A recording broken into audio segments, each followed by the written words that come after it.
Happy Thanksgiving, or as we say up in Detroit, gobble, gobble, motherfucker. You know, I was gonna, if I could get some service. Now, poor connection. To show you this little AI thing, but let's see here, a couple things. I'm like, what am I doing? They're like, hey, just come up and introduce the vice president. I'm like, man, anything you want me to say? We don't know. And so I see a lot of faces here, and I'm kind of the old guy now. I'm 54 years old.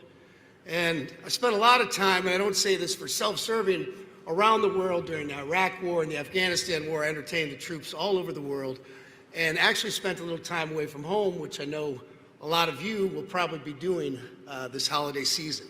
Thanksgiving, Christmas, I spent 2 Christmases in Iraq and another Thanksgiving, and I only say that I don't think you understand sometimes how much you affect everyday people, not just by your service to our country, protecting us, and everything else that you do unselfishly, but personally speaking, my son was very young. I was a single father. And being away from Christmas that first year, I kind of sat him down. And it was one of the most important life lessons I ever got to teach him, which was, look, we've been fortunate the last few years. I had finally made some money. I said, to be able to afford whatever we want, I said, I've been asked to go entertain some guys and girls over in Iraq this Christmas. So we're not going to have a lot of presents this year. I'm going to be gone, but I'm going to go be with people who can't be with their families as well.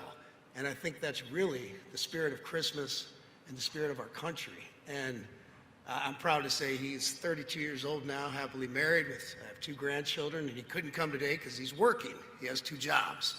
So I just wanted to say thank you again, because it's people like you that I was able to teach him that lesson.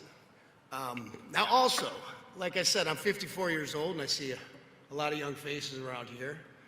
And I was thinking on the way up here, I thought about the first time that I realized I was old. And I'd like to share that story with you, because make no mistake, everyone in here is going to have this moment. And it's a moment, it happens once. And it's probably 12, 15 years ago, maybe in my early 40s, I was in Malibu, California with a very, very good friend of mine. We're sitting in a little lunch spot, having a beer and having lunch. And this very pretty young girl came over, and she said, oh my God, Kid Rock. And she was with her friend. And she said, can I have my picture made with you? And I kind of, winked at my buddy. I'm like, yeah, motherfucker. I'm like, yeah, Grandpa still got it, right? I'm like, and I kind of made a whole to-do out of it. I said, you know what, why don't we go outside, man? Get better light out there with the sun, this, that, and the other. So I'm standing there with these 2 very pretty young ladies, hamming it up in front of my buddy. And they were kind of nervous, and I kind of like to break the ice. And I said, so how's it feel to have your picture made with Brad Pitt? And my buddy, he's like, yeah, Brad Armpit. So I'm like, blah, blah, blah. We break the ice, take the picture. The young lady looks at, there was a phone at the time, one of those flip phones. And she looks at the picture and she goes, oh my God, my mom's gonna shit.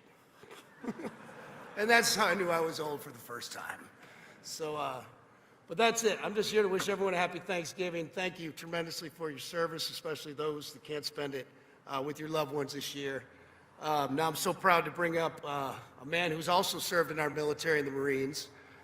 I know it's not a day for politics, but I do hope to call him our 48th president one day. It's so nice to have people like him who are just down-to-earth normal in office. And I can't stress that enough, having been in and around politics quite a bit.